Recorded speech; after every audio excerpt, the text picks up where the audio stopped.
جس کام کی بنیاد میں طہارت ہو اور جس کام کے آغاز میں اللہ کا نام ہو، اللہ ان بندوں سے بہت زیادہ خوش ہوگا۔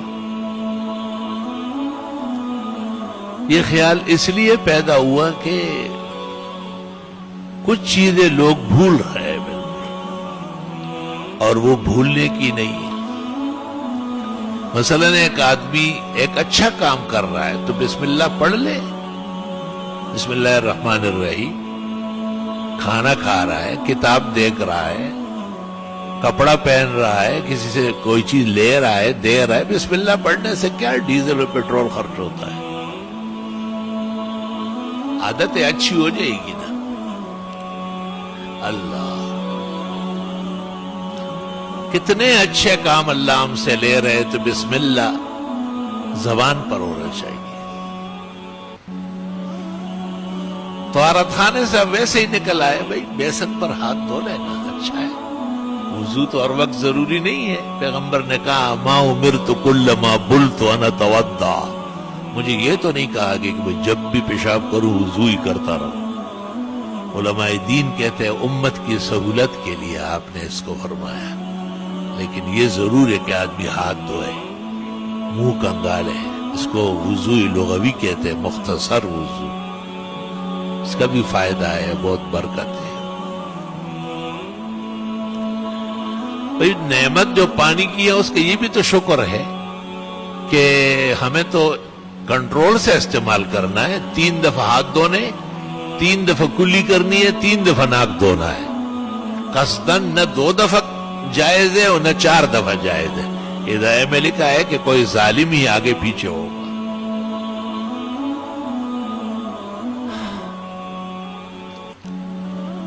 اور سر کا مسح 1 دفعہ ہے، اور باقی ہاتھ کونیوں تک یا پیر ٹخنوں تک دھونا 3 دفعہ ہے، اور وضو میں پانی کم سے کم استعمال کرنا ہے۔ رسول اکرم صلی اللہ علیہ وسلم نے فرمایا، تحتاوی علی المراقی میں روایت ہے کہ علیکم ان تحتاطو، احتیاط کرو، ولو کنتم علی شط نہر، اگرچہ آپ نہر کے کنارے بیٹھ کے وضو کر رہے ہیں تب بھی پانی احتیاط سے استعمال کریں۔ مجھے بہت خوف رہتا تھا اور پریشان رہتا تھا، امام شافعی کا قول نقل کیا ہے امام ترمذی نے کہ بس اپنی احتیاط اور اندازہ صحیح کرنا چاہیے، بس۔ بہت خوش ہوا۔ دوسری طرف ایک روایت یہ نگاہ سے گزری کہ جتنا پانی وضو میں غسل میں ضرورت کے لیے استعمال ہوا، یہ قیامت کے دن نیکیوں کے پلڑے میں ڈلے گا اور حسنات کا وزن بڑھائے گا، اور جو پانی اسراف کے طور پر زیادہ بے ضرورت استعمال کیا گیا، اللہ تعالیٰ حفاظت فرمائے، اللہ اس شرمندگی سے بچائے، وہ بدیوں کے گناہوں کے پلڑے میں ڈل کر گناہوں کا وزن بڑھائے۔ تو ایک تو کام کرتے وقت، کسی چیز میں ہاتھ ڈالتے وقت بسم اللہ بسم اللہ، علماء کہتے اتنے بھی کافی ہے، بسم اللہ، بسم اللہ الرحمن الرحیم، بسم اللہ الذی لا یضر مع اسمہ شیء فی الارض ولا فی السماء وهو السمیع العلیم۔ شرح شمائل میں ہے، ابراہیم بیجوری نے لکھا ہے کہ جب یہ دعا پڑھ لی جائے نا تو چاروں طرف، مشرق مغرب شمال جنوب، ہر طرف سے اللہ تعالیٰ ملائک کو حکم دے دیتا ہے کہ یہ کیا کہہ رہا ہے، بھاگو نا۔ چاروں طرف سے اس کی حفاظت کے لیے فرشتے کھڑے ہو جاتے ہیں، کیونکہ اس میں یہ ہے کہ میں اس اللہ کے نام سے شروع کرتا ہوں کہ اس کے نام کے بعد کوئی مخلوق نہ آسمان کی اور نہ زمین کی کچھ بگاڑ سکتی۔ اتنا بہترین کلمہ ہے، ہم پورا دن لگے رہیں گے اتنی بڑی بات نہیں کر سکتے جو پیغمبر نے وحی سے کہی، بسم اللہ الذی لا یضر مع اسمہ شیء فی الارض ولا فی السماء وهو السمیع۔ بچے ڈرتے ہیں، بھائی آپ کے اوپر حق نہیں ہے ان کا کہ آپ کلمات پڑھ کے دم کریں، یہ کلمہ پڑھو نا، آیت الکرسی پڑھو، آخری 4 کل پڑھو 3 دفعہ، تمام بزرگوں کا عمل ہے، اب دیکھو فائدہ ہو رہا ہے یا نہیں۔ بھائی ہماری کیا محنت مشقت ہے، کچھ بھی نہیں ہے۔ آپ کہے یا اللہ اس میرے کم عمل میں، تھوڑی محنت میں زیادہ اجر عطا فرما۔ اللہ خوش ہوتا ہے اس سے۔ کسی کے ایک آنسو سے ہزاروں دل دھڑکتے ہیں، کسی کا عمر بھر رونا یوں ہی بیکار جاتا ہے۔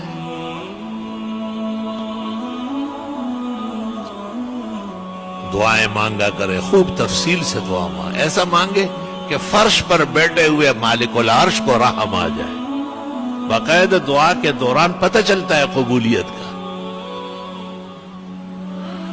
وہ مولانا ضیاء القاسمی ہمارے بہت بڑے خطیب اور مناظر تھے اہل حق کے۔ انہوں نے کہا میں نے حج کیا اور حج میں بڑی مشقت کی لیکن مجھے اطمینان نہیں ہوا۔ میں نے کہا آنکھ سے آنسو گری نہیں رہا، یہ کیسے حج ہے؟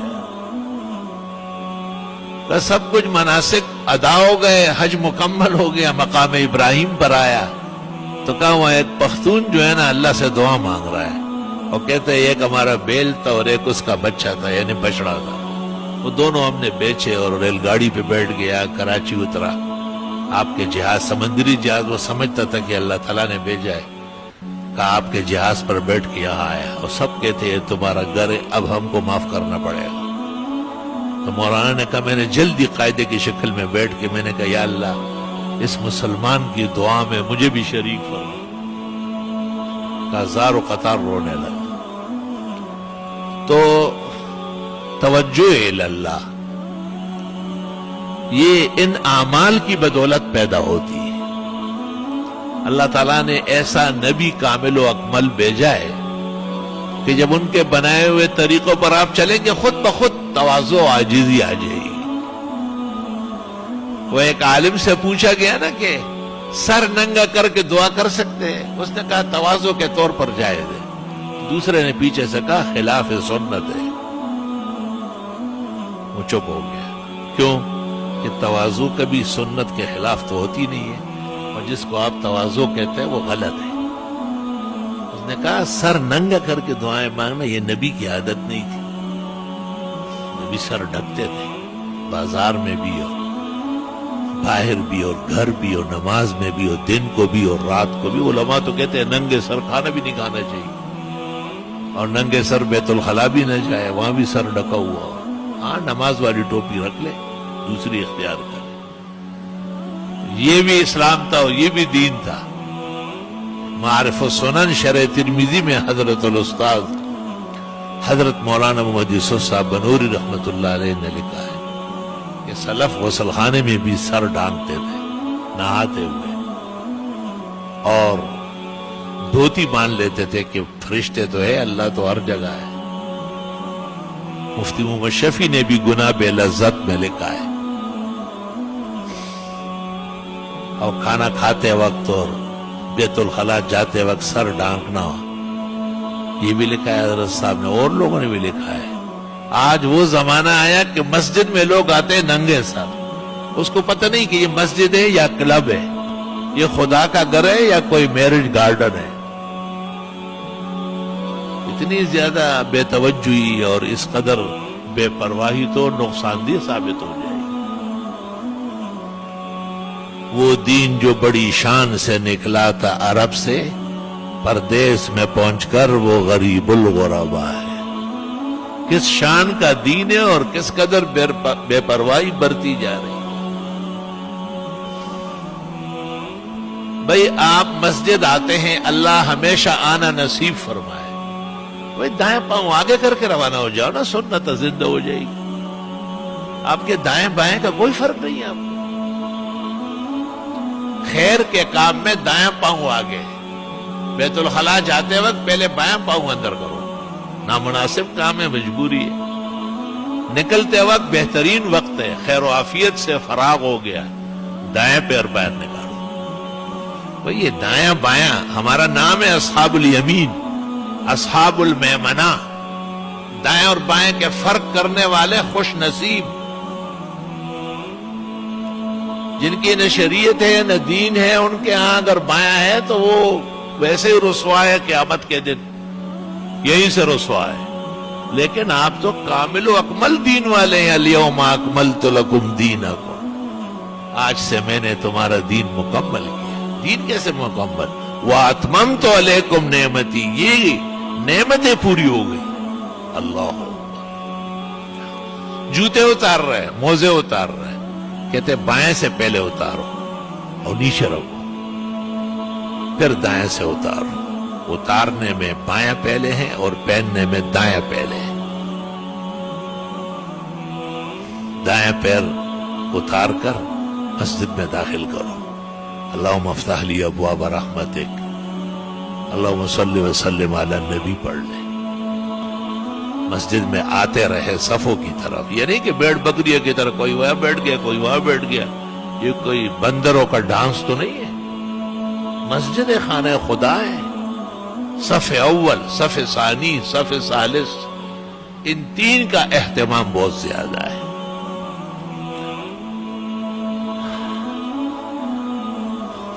قدرتی طور پر آپ کو دائیں طرف جگہ مل گئی، اللہ کا شکر ادا کریں.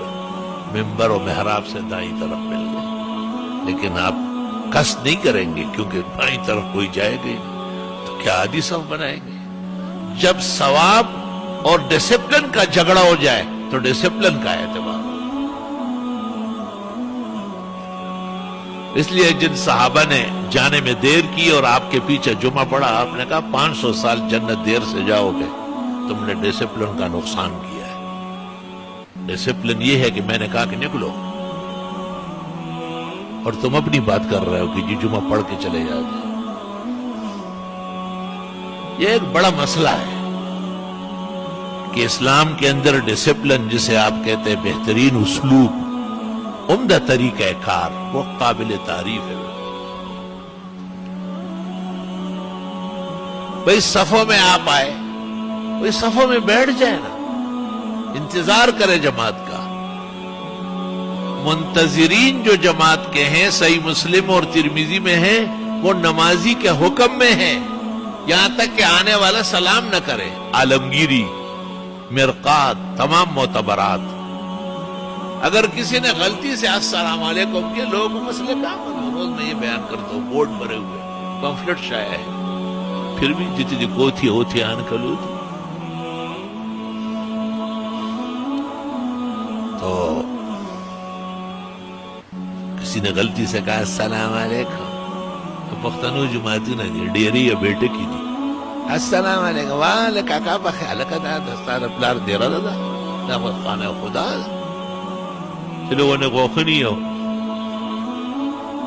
وہ ناٹائی نوگا تا دیر ڈیلی ڈیلی کی.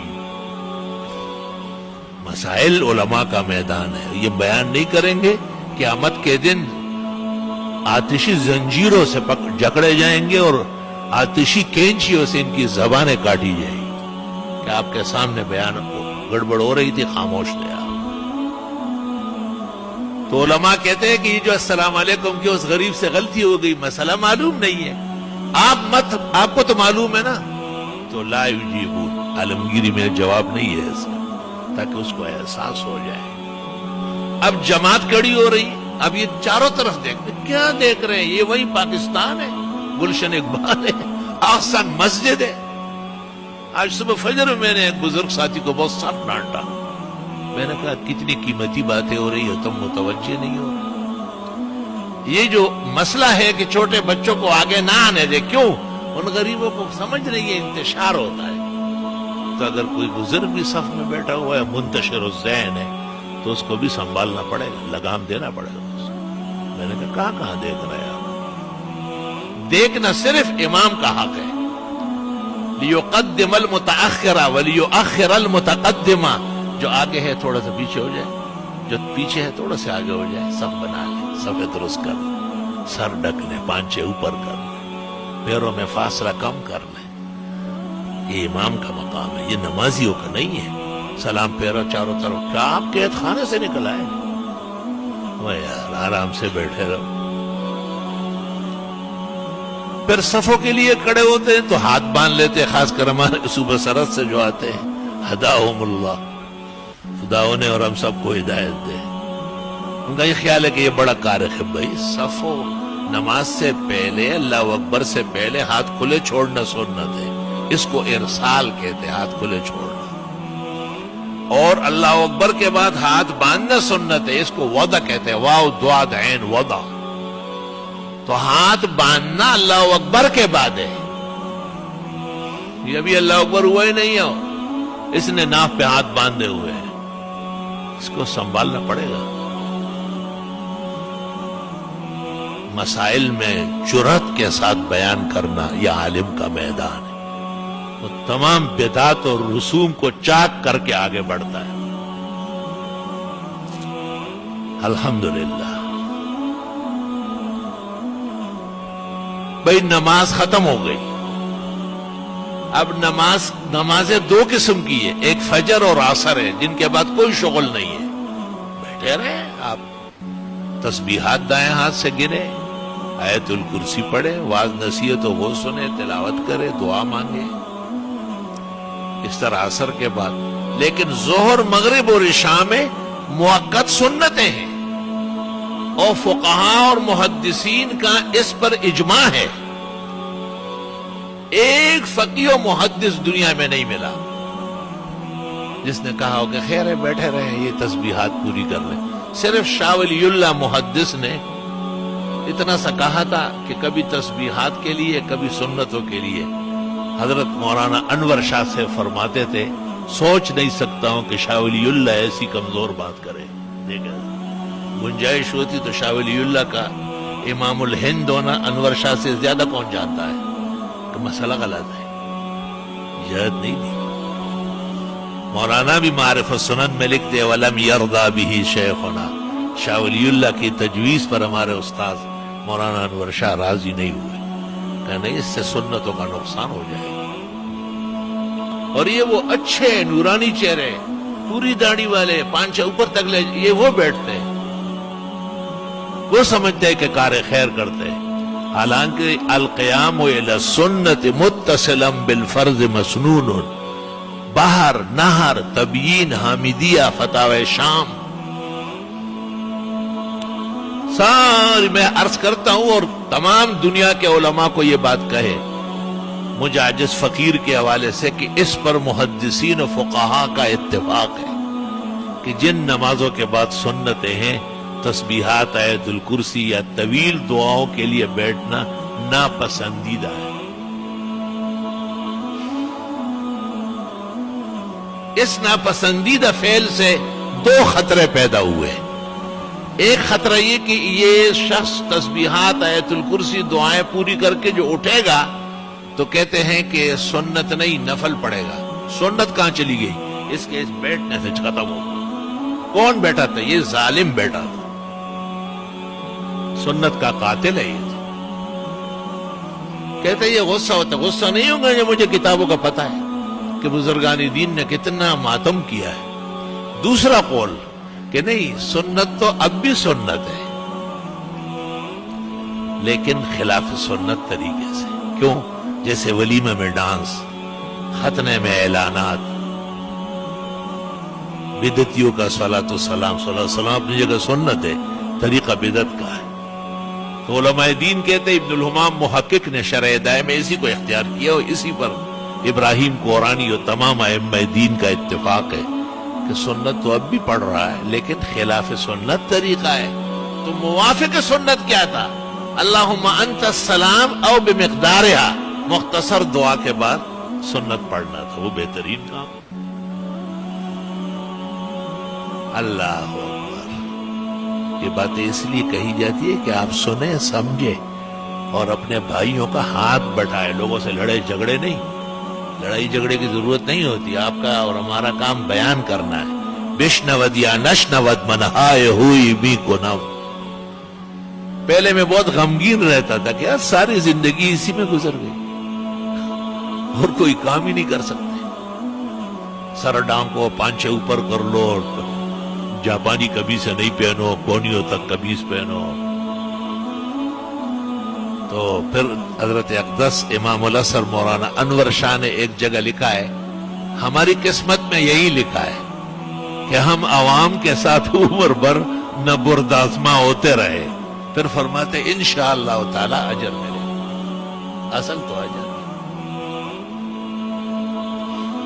وہ ایک زمانے میں ہم روافظ کے خلاف جیل میں تھے، کراچی کے مقتدر علماء، یہ فقیر طالب علم عاجز مسکین بھی ساتھ تھا، تو جیل کا نظام ذرا ایسا ہوتا ہے پریشان کہ وہ ریسٹ ہاؤس تھا، ہر کھانے میں commissioner, D C, S D M شریک ہوتا تھا اور قسم قسم کی دعوتیں تھی، لیکن 12 علماء دین آزاد مخلوق ہے، وہاں بند کرنا ٹھیک نہیں ہے۔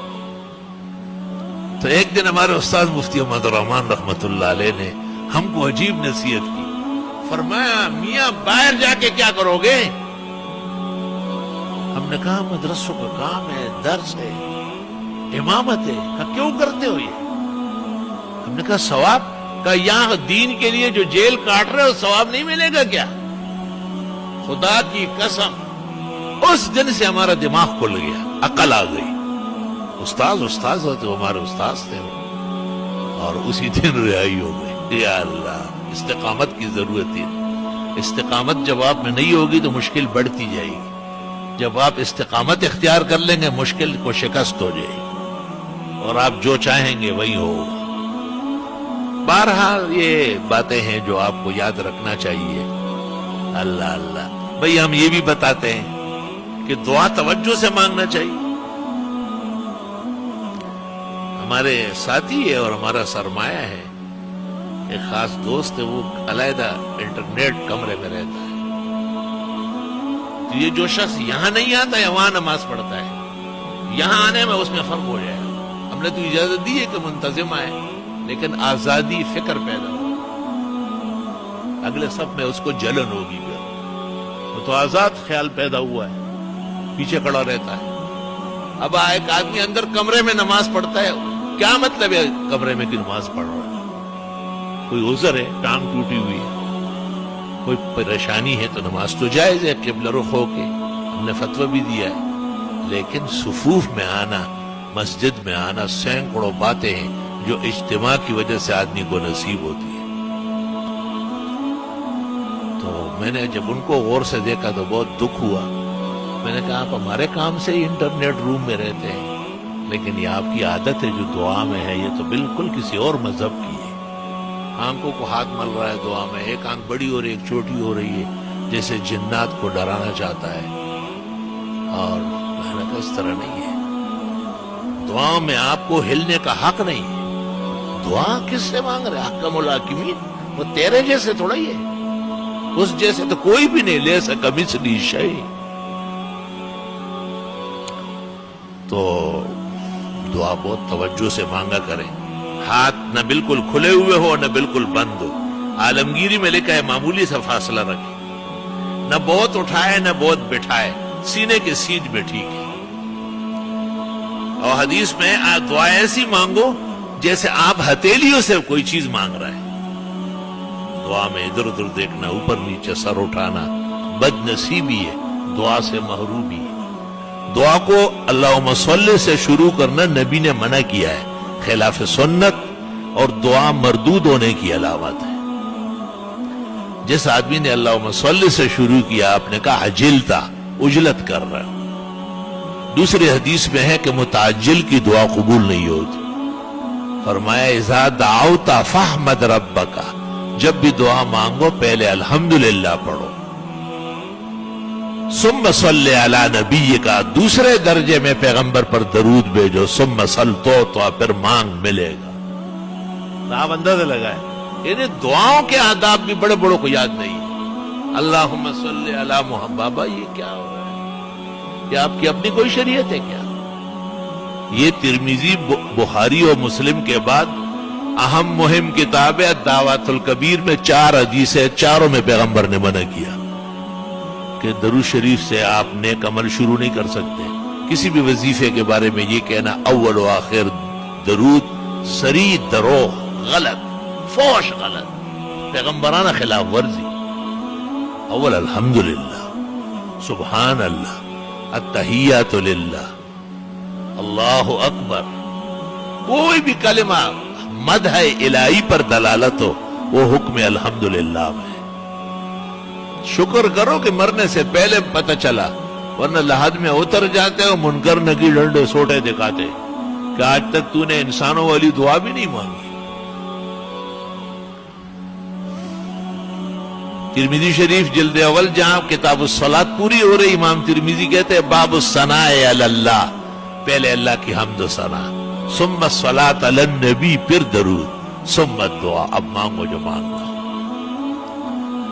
اللہ تعالی ہماری عاجزانہ دعائیں بھی قبول فرمائے، اور بھی بہت مسئلے مسائل ہیں، بیان کرتے رہیں گے۔ آج میں کچھ تھکا ہوا بھی تھا، وہ ایسے ہی رہتا ہے، اور کچھ مہمان بھی آئے ہیں، ان کی بھی خدمت باقی ہے۔ بس یہی چند باتیں منتشرات۔ ہاں، اس میں یہ بھی ایک بات رہ گئی کہ مسجد سے نکلتے وقت پھر بھی خیال رکھنا ہے، بایاں پاؤں پہلے نکالیں اور نیچے رکھیں، جوتے میں نہ رکھیں، بندگی اختیار کریں، اللہم انی اسألک من فضلک پڑھ لیں، پھر دایاں پیر جوتے میں ڈالے۔ پہننے میں دایاں پہلے ہیں، اتارنے میں بایاں پہلے ہے۔ بخاری نے کتاب اللباس میں باب قائم کیا ہے، اور دعائیں مانگتے رہیں۔ اب کتنے لوگ یہاں بیٹھے جو اس خیال میں ہے کہ ہمارے لیے دعا کر رہے ہیں، ہم جو ہے نا کاروبار اچھا ہو جائے، اچھی نوکری مل جائے، یہ سب کہتے ہیں نا، لوگ پریشان ہیں، لیکن میں یقین سے کہتا ہوں کہ یہ جھوٹے ہیں، بالکل جھوٹے، پکے جھوٹے۔ کیوں؟ یہ دعا کیا ہے؟ یہ جو نبی نے دعا بتائی، فضل یہاں بالاتفاق رزق حلال کسب معاش کے معنی میں، وابتغوا من فضل اللہ، یعنی اب آپ نماز سے فارغ ہو گئے، اللہ سے دعا مانگے کہ یا اللہ میرے لیے رزق حلال کے دروازے کھولے، میرے لیے اپنے خزانے رزق کے اور کسب کے متوجہ۔ آپ کے پیغمبر نے آپ کی رہنمائی کی، خدا کی قسم دنیا کے شیخ عبد القادر، ابو حنیفہ و بخاری، معین الدین چشتی، سارے کے سارے ایک طرف ہو جائے، جناب رسول اللہ صلی اللہ علیہ وسلم کا ایک کلمہ ساتواں آسمان سے بلند و برتر ہے۔ آپ نے نماز پڑھی ہے، آپ کا حق واجب ہو چکا ہے، اب آپ جوتے پہن کے جا رہے ہیں تو رزق حلال تو چاہیے ہمیں دنیا میں رہتے ہوئے۔ اللہ تعالیٰ رزق حلال نصیب فرمائے۔ پیغمبروں کو بھی کہا ہے یا ایھا الرسل کلوا من الطیبات واعملوا صالحا، ایک پاک پیغمبر ہو، حلال کھاؤ اور اچھا عمل کرو، اچھا عمل بعد میں، حلال کھانا پہلے۔ کیونکہ آدم علیہ السلام سے ذرا سی بی بی صاحبہ کے کہنے میں آئے اور وہ چکلی دانہ، خدا جانے کہ وہ سٹروبیری تھی یا گندم تلے کوئی بلا تھی، ہاں سٹروبیری والے بڑے اس کے حق میں کڑے ہو گئے۔ میں کہتا ہوں شرم کرو، حیا کرو، اس کا نام اردو میں تلاش کرو، پرائی زبان بول رہے ہیں۔ سٹروبیری تو اس لیے کہتے ہیں کہ اردو میں اس کا نام زقوم ہے، اور زقوم انہ طعام الاسیم، یہ جہنمیوں کا خوراک ہے۔ تو میرے احسان مان لو کہ میں نے کہا مت کھاؤ، امرود کھاؤ، مالٹے کھاؤ، سیب کھاؤ، آم آئے چون سا آ گیا وہ کھاؤ، لنگڑے کھاؤ، سدڑی کھاؤ، یہ کیا گن کھاتے ہیں آپ؟ کہتے جی اور نہیں کہتے۔ میں نے کہا اور تو تمہیں خوشی بھی کھلاتے تھے جانوروں کے۔ یہاں سے مسئلہ چلا ہے، صرف مسئلہ نہیں، میں نے کہا جس ہوٹل میں یہ بک رہے ہیں اس ہوٹل سے کھانا بھی حرام ہے، اور جس توے پر پکتا ہے اس توے پر کلیجی اور دل پکانا بھی، وہ تو حرام پلیت ہو چکا ہے، وہ تو خنزیر کی طرح ناجائز ہے۔ 7 چیزیں ہر حلال جانور میں جو حرام ہے، ذکر و خصیتین پہلے دوسرے نمبر پہ ہے۔ ندی کو کوٹے پھوڑے وما اورتے چکوٹے مخرئی گازر اخرئی مولئی اخرئی ودا مخرئی دی خور سو دا وای دی خو نوې ما دی ویلې شي دا هر چا کار نه دی۔ یا ایھا الذین آمنوا کلوا من طیبات ما رزقنا، اے مسلمانوں حلال چیزیں کھاؤ، واشکروا للہ، اللہ کا شکر کرو کہ تمہیں پتہ چل گیا، ان کنتم ایاہ تعبدون، اگر واقعی تم اللہ کی عبادت کرتے۔ الحمدللہ رب العالمین، نستغفرک اللہم ونسألک السلام والعافیہ، لا الہ الا اللہ وحدہ لا شریک له، لہ الملک ولہ الحمد وعلی کل شیء قدیر۔ ربنا آتنا فی الدنیا حسنہ وفی الآخرۃ حسنہ وقنا عذاب النار۔ اللہم انا نسألک العفو والعافیہ فی الدنیا والآخرہ۔ اللہم انا نعوذ بک من جمیع المحن والفتن ما ظہر منہا وما بطن۔ یا اللہ بیماروں کو صحت شفا دے، پریشان حالوں کی مدد فرمائے۔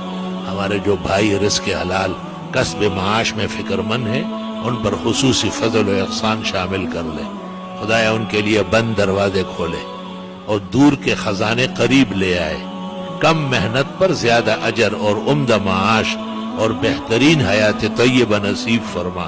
اللہ نسل و نسب میں تا قیامت خیر الرجال صالحین پیدا فرما۔ سال کی ابتدائے نئے نئے طلباء باادب لیا، باذوق لیا، علم و عمل کے اولیاء و صلحاء متوجہ فرما۔ مجاجز فقیر و رفقاء کار کی مدد فرما۔ احسن العلوم کے در و دیوار چپے چپے سے توحید و سنت اور فقہ کی نہریں و چشمے جاری فرما۔ تمام